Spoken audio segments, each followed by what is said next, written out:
mean, a great leader will walk into a room and size up the room. Hi, I'm Ronnie Screwvala, currently having the time of my life being in education and learning and lifelong learning. So an introvert is not a handicap. Introvert can also be a huge asset. It's quite brutal out there.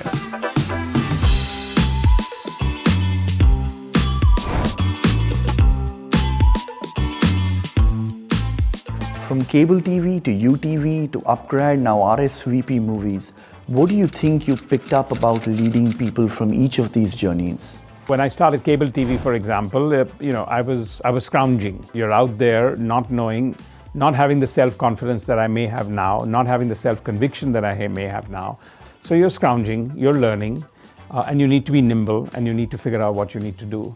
And I think at that stage, what things taught me was staying the course. Right? Because the first 3, 4, 5 years of the time when most people feel maybe this is not for me and you want to go back. The second, I think, is building an organization, which means it's much more than you, the sole proprietor. It's much more about now you building an organization. And therefore, the ability to bring in people, understand the deficiencies you have, and bringing people, rally them around. And then the third part then would be just blossoming incredible amount of leaders and colleagues with you so they can actually grow and do what they want to do. And I think my greatest pride, at least my media days, is that wherever I meet any of our colleagues, they always catch me and said, look, maybe the 4 years that I spent in your organization were the toughest years, but I remember them the most. And I think that's a compliment. Does Ronnie have a favorite failure? What can we learn from it? For me, the most favorite one would be the most recent, because the reason I'm saying that, and that could have happened about 15 minutes back, because I think there are at least 3 or 4 that happen in a day. So it's favorite because it's recent. It's not favorite because it's large, because I don't think there's a measurement of how bad a failure was and whether it's that cathartic. And I think some of the smaller failures have been equally memorable as much as the cathartic ones of not being able to pay salary, going bankrupt, pulling out on something, letting go of a team member or whatever else they may be. So I think, there have been only pleasant memories of failures, because I think if you can smile and laugh about it 2 weeks or 4 weeks after that, you're in a good place. And if we double click on that, what has that failure taught you more about human beings and people? We always look at failures as a very binary element of, we started something and it flopped. There's no such thing. There's no such thing as an absolute flop. I think learning from an entire process, creative or otherwise. The other part, I think, on failures, most people feel the minute it finishes that way. I pick up a lot of the things that didn't work in the past 6 months later, because I think how one approaches it, how the time has changed, the way I would look at it, the lessons I learned when I put a full stop on it the previous time, make a big difference too. What's an underrated quality in leadership today? If I had to sort of pick up one, I would say the ability to continuously ask the hard questions, because that's what really gets people learning, gets people going. And at the end of the day, it's tough in that beginning. You feel you're not lacking a certain sense of empathy. But when people go back, think about it and come back, I think it's an important factor. What do you think the Indian startup or founder ecosystem is exporting to the world on leadership? I think younger founders are teaching many people, etc., exactly how scalability can happen and how disruptive you can be and how innovative you can be. And I think they're questioning the constant. And I think that actually can make a lot of people feel, well, this is how I did it. The word export, I think, is a little tricky, right? Because different geographies have a very different connotation, different cultural tastes, different continents, different markets. I don't think US exports to India management. And I would say that a lot of global CEOs that have gone to different countries, it's questionable about what's the level of impact. They're more there because they're templated organizations that are looking at standardized approach to situations, and therefore they put people in that place. Ronnie, is there something you've observed about young founders today that they should avoid in their leadership? Most of us think we need to be a good storyteller. So my first thing would be, don't start believing everything that you've orated to people. You need to be very, very conscious and down to earth about the real facts of what you are. And I think a lot of people get actually caught up in the PR and the articulation in which they do, and the vision with which they talk, and the passion with which they talk, which is all great. But at the end of the day, you got to be grounded enough that can't overtake you. Because if perception is way ahead of reality, it's going to catch up with you.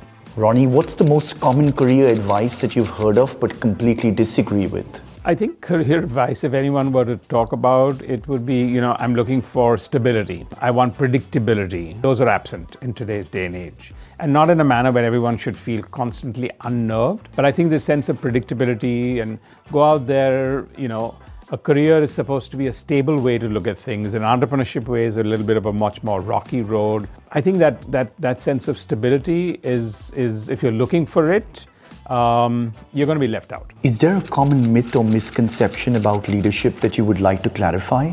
That I need to be a great orator. I need to sort of bang the table. I need to have the aura in the room. Everyone needs to look up to me. I need the corner office.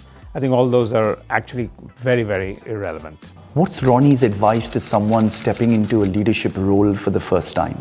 I would first remind them that the first time anyone or 5 people reported to them, they were already in a leadership role. So don't forget, because actually when you did it right with 5 people and now you're handling 500 people, or if you're doing it for $10 million and now you're going to handle a $100 million company, do what you did right, because that's what got you to this place in the first place.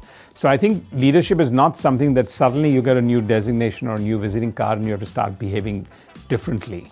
It's about the way in which you've grown. That's the way you've been spotted. That's what's given you your growth. So stay stable and consistent with what got you there, rather than saying, now I need to change my approach to something, because chances are you'll be unnatural and may not be able to do that. For an introverted leader, what's your advice as to how they can motivate, lead, and energize people? So an introvert is not a handicap. I think if you start by thinking that being an introvert means you're handicapped, then you have a problem, because then you have to find solutions for it. Introvert can also be a huge asset. Being soft-spoken actually gets you taken more seriously sometimes than being hard-spoken or being banging on the table or necessarily. Then the other part is, okay, I'm a leader, so I need to network, I need to be out there. And I think from that perspective also, introvert does not necessarily mean that they may not go out and have that extra drink. They may not stay that third hour in a get-together, but they'll be there for that first 1.5 hours. They'll get their presence felt. Respect actually comes quite a lot with a lot of introvertish people. Man of few words is a compliment. It's not a bad thing. Ronnie, what role does instinct play while leading people? So instinct is a very, very, very, very, very powerful tool. Data gives you insights. Insights will sharpen your instincts. Lots of failures will sharpen your instincts. Instinct is a combination of a lot of experiences, not just waking up one morning and having an instinctive discussion, but taking a reservoir of what you've done. But at the end of the day, you're going to go with your instinct. And from that comes your decision making. Ronnie, how are you measuring leaders today on success versus, let's say, a decade ago? I don't think one person measures the other. I think everyone has to measure themselves. But I think today, whether we like it or not, leadership has evolved. Leadership has changed in many parts. Firstly, I think for a lot of people, harnessing change, accepting change for the positive is actually one large trajectory that's going around. Because a lot of people actually want to project consistency. When I talk to a lot of leaders, they're saying, yes, but when we do something, we need to calm people down. We need to be able to bring about a fair amount of consistency.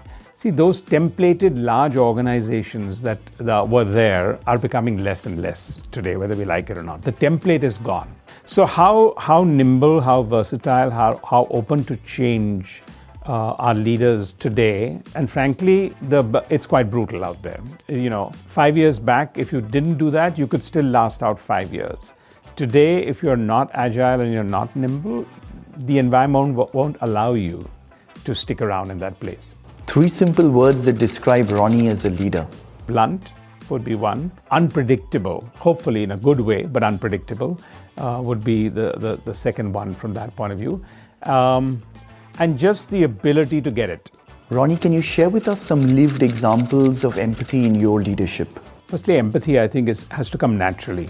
If it's an HR training program on empathy, it won't succeed. If you have mutual respect and mutual trust, only then can you have empathy. So if you push yourself on empathy without that, the probability of that is not going to necessarily happen. I'm a firm believer that catching people when they're on their way down is 10 times more important than catching people when they're on their way up or at the top. I think the other part is if all of us have a 360-degree approach, because It's not how we behave in the office. I'd love to see how when somebody gets into a cab or a car or a bus, how they're treating people, or in a social environment, or with a security guard, if you're entering an office building, when somebody greets you and you want to greet them back. To me, those are the sizing up parts. Where do people feel they're aware of everyone other than the I and the me, because that's when empathy comes about. Have you received any brutal feedback about your leadership style? Who did it come from and what did they tell you? Oh yeah, I think my biggest feedback I get is I could get quite negative, and I don't celebrate success often enough. What does power mean to you at upGrad?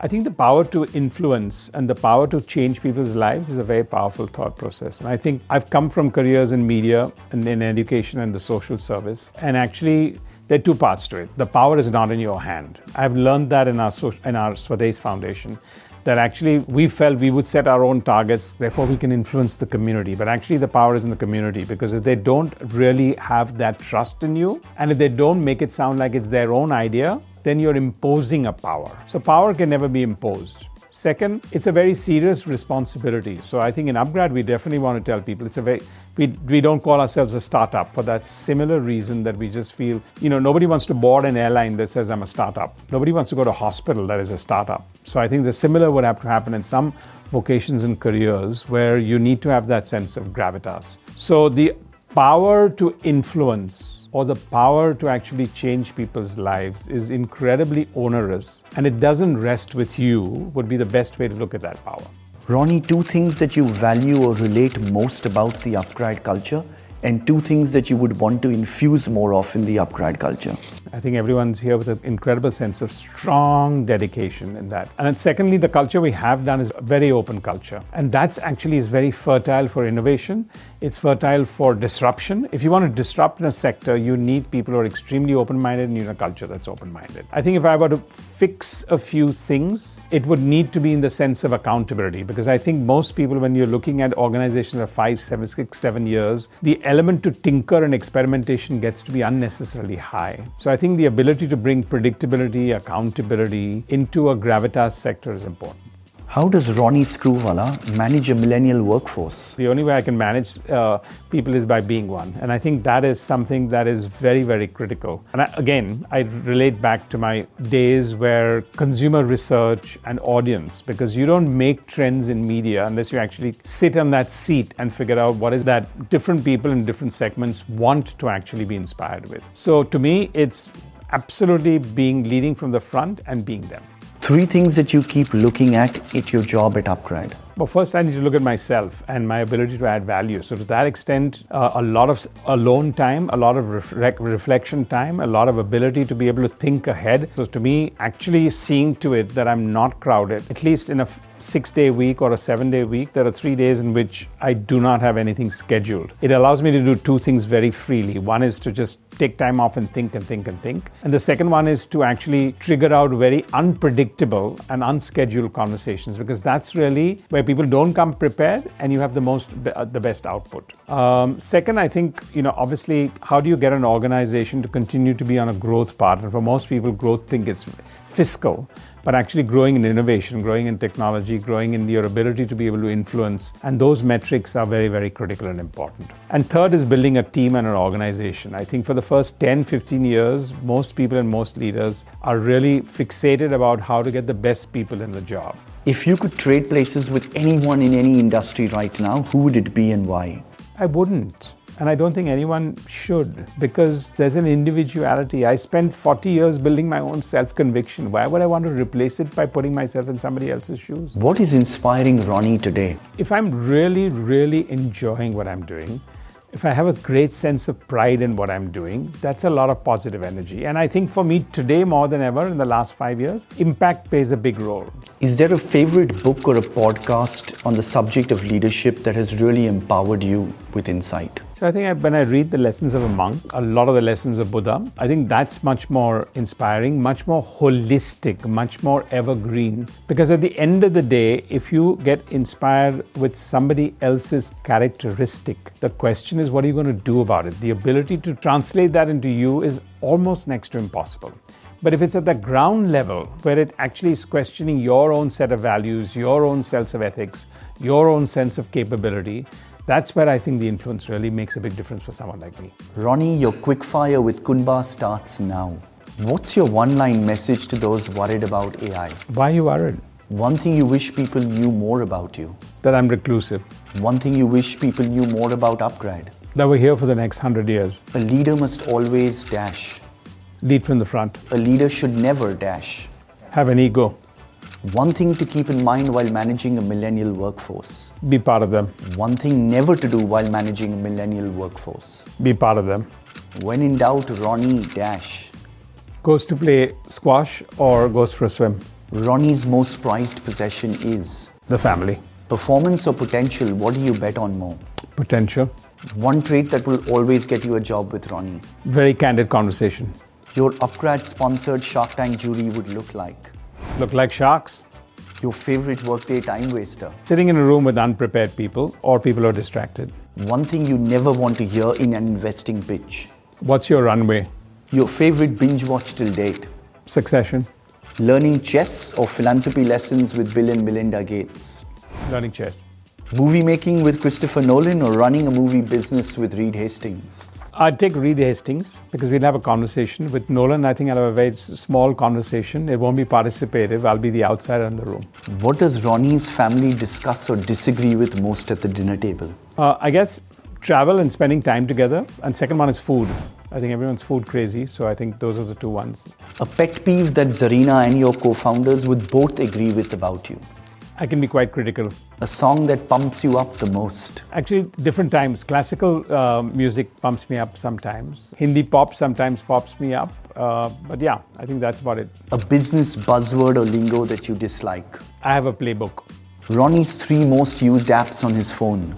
WhatsApp, LinkedIn, and Netflix.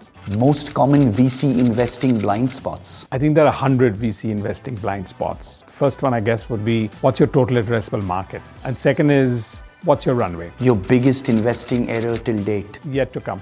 One thing in your job that you think you could get better at. Motivating people. If you have a gigantic billboard out there, Ronnie, what is a message you would put out to millions and why? Just live your life to your fullest. Dream with your eyes open. Give back. Ronnie Screwvala, thank you very much for this candid conversation with Qunba. I think a platform like this is phenomenal and incredible because today everyone is peer-to-peer learning has become the most important thing where people want to actually understand what other people are thinking, what other people are learning. Today more than ever at upGrad, 70% of our people who teach actually are industry professionals.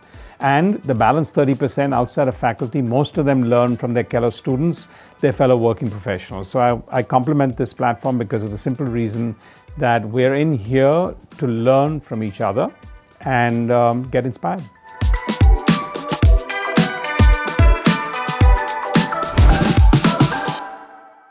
To add to say the whole intro again? No, just the simple is not the problem. Whether I want to answer it or not is the problem. Yeah, I mean, we do, but not something I want to talk about. So I think I'll just leave it at that.